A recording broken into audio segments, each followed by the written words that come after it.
السلام علیکم ورحمۃ اللہ وبرکاتہ۔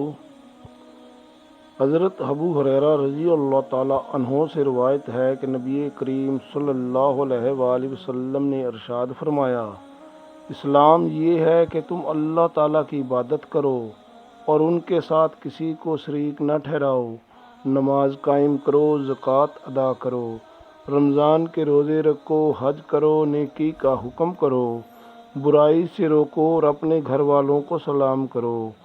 جس شخص نے ان میں سے کسی چیز میں کچھ کمی کی تو وہ اسلام کے ایک حصے کو چھوڑ رہا ہے، اور جس نے ان سب کو بالکل ہی چھوڑ دیا اس نے اسلام سے منہ پھیر لیا۔ اللہ تعالیٰ ہمیں اس حدیث پر عمل کرنے کی توفیق عطا فرمائے۔ یہ حدیث میں نے مولانا یوسف کاندھیلوی کی کتاب منتخب حدیث سے لی ہے۔ آمین ثم آمین۔ اسلم بیزار۔